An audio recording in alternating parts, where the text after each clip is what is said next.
Okay, metalheads, this is Rambo on the radio, and he's back. Welcome back to the Uncuffed playlist. At the top of that set, you heard the preeminent metal tune Hellbent for Leather by Judas Priest. Judas Priest was one of the forerunners in the metal movement, and then all of a sudden, Rob Halford came out, and people said, what? A gay heavy metal vocalist? And a lot of people turned their backs because they couldn't fathom the fact that one of their metal heroes was gay.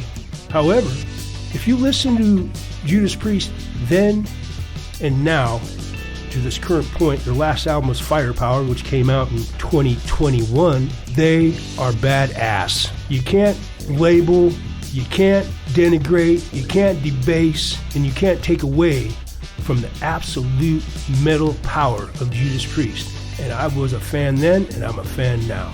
At the bottom, you heard Black Sabbath's Black Sabbath. Now, if there was ever a progenitor of the metal movement, the metal sound, it was Black Sabbath. And that tune you heard, the metal riff, that guitar riff, that really heavy, chunky riff, was an innovation of Tony Iommi, the guitarist and one of the songwriters for Black Sabbath.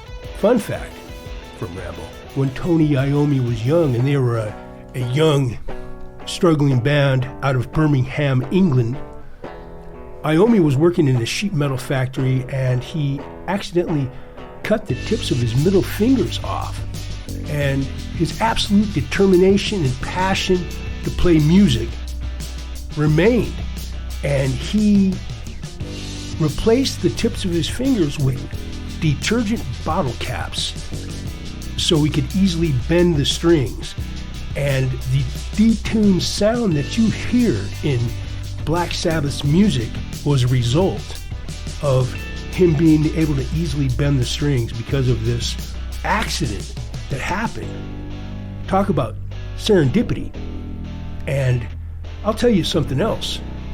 From that day on, you cannot hear a good metal tune that does not have its roots in Black Sabbath's music. I've been to a lot of shows, and heavy music, it makes you want to release energy. It fills you with passion. It fills you with fire. It makes you want to have fun and throw yourself around a little bit. Release that negative feelings and just express yourself. And but unfortunately, when you have drugs and alcohol mixed together with this release of emotions mixed with testosterone and whatever else, you see a lot of crazy things in the crowd. Metallica was just getting big. They had released their first album on Combat, and their second album, Ride the Lightning, their American tour, it ended in San Francisco. And I went to this show, and it was at the Cow Palace. And it was a great show. And it was one of those rare shows that Rambo was satisfied just to kick back and watch. And I was smoking home rolled and watching the show from a distance. I wasn't too close. I was satisfied just to watch it. And there was a song from that album called Creeping Death. And there's this chorus in the music, and the crowd was going, "Die by my hand," and the fists are going out and this and this. And I'm like, wow, this is really, really intense, right? And then I'm looking in the crowd, and I see this guy moving in the crowd. He's kind of furtive in his movements. It's weird, and it's loud. You know, Metallica was huge, hugely loud. And I see this guy's sharp movements with his hands, and then I see the person that he's behind. The person turns around with this look of agony on their face, and I'm like, what the hell did I just look at, right? I didn't just see that, right? My brain couldn't even register what I was seeing. And I watched this guy. Now I've got him on, I'm watching this guy, and he moves on, and he does the same thing, the same look of agony. And I figured out this guy's actually poking somebody in the butt with something in his hands. And it looked like he was stabbing people during this Die By My Hand song, Creeping Death, right? And I'm like, oh my God. So I see this guy weaving through the crowd, and he's coming right my way. And Rambo's not going to let him go on stabbing people. Come on, man, he can't do that.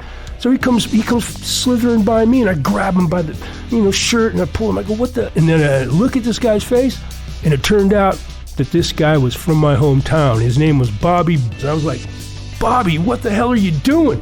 And he's looking at me, his head's like, he's all loose, and he was like drunk as hell. And I go, man, I look down, he's got a knife in his hand. I'm like, oh my God, right, he dropped the knife. And then I look up, and then I see this group of people. It was like 20 or 30 people, and it looked like a mob. And they're pointing, and they go, there he is, right there. And I go, oh my God, and they're starting to rush us, right? So what I did was, I felt a certain modicum of concern for my well-being as well as his, but you know what? What am I going to do? Nature's going to work itself out. So I let the dude go, and he staggers off into the crowd, and that group of people come running by, and it was crazy. And I don't know whatever happened to that guy, but I'll tell you what, it was something that I couldn't believe I just saw happen. And, it gave me a lot of concern. When you're in a crowd, you see a lot of crazy stuff, and that was one of the most craziest things I've ever seen in my life. On my upcoming set, I'm going to play you the American answer to the new wave of British heavy metal, and it is going to be Metallica, Creeping Death, Slayer, Dead Skin Math, Sabotage, Grace of the Witch, and Megadeth. Peace sells, but who's buying?